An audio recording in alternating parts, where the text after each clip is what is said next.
Persiapan untuk konklav pemilihan paus baru dipercepat pada hari Jumat dengan pemasangan cerobong asap di Kapel Sistina yang akan menandai pemilihan pengganti Paus Fransiskus. Petugas pemadam kebakaran Vatikan memasang cerobong asap, momen penting dalam persiapan konklav pada tanggal 7 Mei. Setelah setiap 2 putaran pemungutan suara di Kapel Sistina, surat suara para kardinal dibakar dalam tungku khusus untuk menunjukkan hasilnya kepada dunia luar. Jika tidak ada paus yang terpilih, surat suara akan dicampur dengan kartrid yang berisi kalium perklorat, antrasena, dan sulfur untuk menghasilkan asap hitam.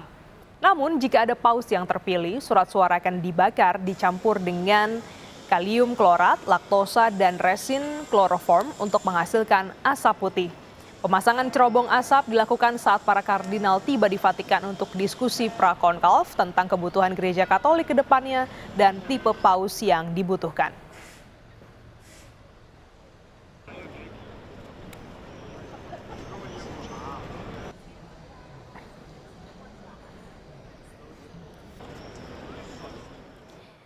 Wafatnya Paus Fransiskus menandai akan diselenggarakannya pemilihan paus baru yang melibatkan kardinal gereja Katolik seluruh dunia. Pemilihan pemimpin baru bagi 1,3 miliar umat Katolik dunia ini akan dilakukan secara pemungutan suara dan dalam suasana doa.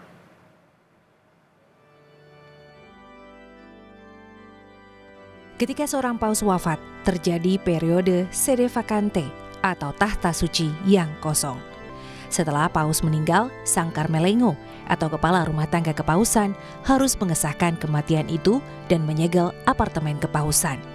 Ia menjalankan tugas administratif dan keuangan tahta suci sampai paus baru terpilih dan menjalankan tanggung jawab itu. Tugas Carmelengo yang sebagian besar bersifat seremonial saat ini dipegang oleh Kardinal Kevin Farrell, seorang imam kelahiran Irlandia Amerika. Kardinal yang selama ini bertugas di Vatikan itu yang juga mengumumkan wafatnya paus pada Senin pagi 21 April. Hampir semua pejabat di kantor Vatikan menyelesaikan masa tugas mereka ketika seorang paus wafat.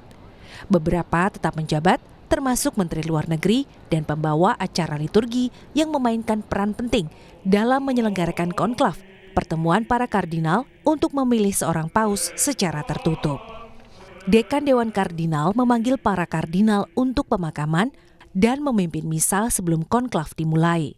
Jabatan itu saat ini dipegang oleh Kardinal Giovanni Battista Re, pensiunan kepala kantor Uskup Vatikan. Kematian seorang paus menandai dimulainya rangkaian peristiwa yang meliputi konfirmasi kematian di rumah paus, pemindahan peti jenazah ke Basilika Santo Petrus untuk penghormatan terakhir masyarakat, misa pemakaman, dan penguburan. Penguburan harus dilakukan antara hari ke-4 dan ke-6 setelah kematian. Setelah pemakaman, ada 9 hari berkabung resmi yang dikenal sebagai Noventiali. Selama periode ini, para kardinal tiba di Roma.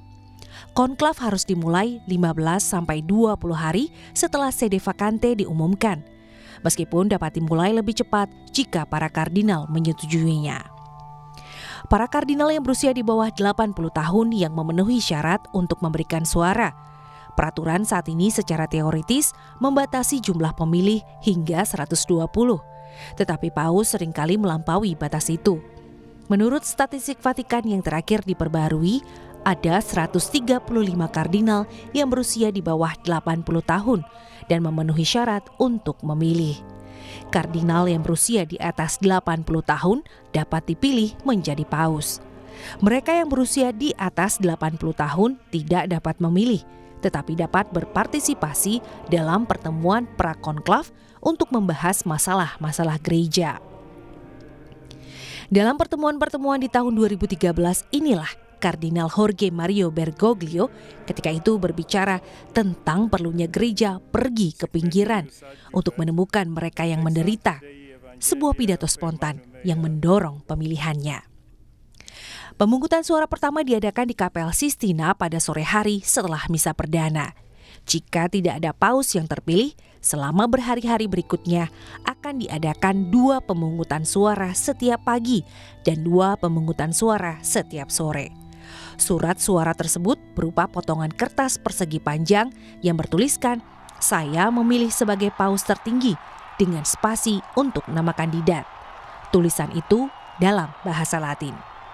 Setiap kardinal menentukan pilihannya, melipat kertas menjadi 2 dan berjalan ke bagian depan kapel. Sambil menyatakan penyertaan Tuhan dalam pilihannya, ia menaruh surat suara di atas nampan dan menuangkannya ke dalam wadah. Setiap nama di kertas dibacakan dan dihitung, lalu hasilnya diumumkan kepada sidang setelah setiap putaran. Jika tidak ada yang memperoleh 2/3 suara yang dibutuhkan, surat suara ditusuk dengan jarum dan benang, kemudian diikat dan ditaruh di atas nampan, lalu putaran pemungutan suara lain dipersiapkan. Well, I think what this conclave is going to be is a referendum on the pontificate of Pope Francis. I mean, he has energized a large part of the Catholic world. Traditionally Christian Europe, which is now extremely secularized, he has not given a lot of, he never gave a lot of attention to during his pontificate. He's tried to decentralize, take away the focus of Rome and look at the peripheries where the church is actually growing, not in Europe where the church is dying. I think para kardinal yang terlibat pemilihan harus mematuhi kerahasiaan mutlak dan tegas dilarang menggunakan perangkat perekam audio atau video apapun. Sanksi tegas juga menanti kardinal yang menerima uang atau janji jabatan untuk suara mereka. Setelah ditusuk, surat suara dibakar dalam tungku silinder. Asap hitam dari cerobong kapel Sistina berarti tidak ada keputusan. Namun jika asap putih, itu menandakan para kardinal telah memilih seorang paus dan ia telah menerimanya. Lonceng juga dibunyikan menandakan pemilihan paus. Paus baru diperkenalkan dari balkon yang menghadap lapangan Santo Petrus dengan kata-kata Habemus Papam atau kita memiliki seorang paus. Paus baru dipersilakan memilih nama kepausannya dengan mengambil nama seorang santo. Bapak Suci, pemimpin tertinggi gereja Katolik yang baru itu, kemudian muncul dan memberikan berkat pertamanya.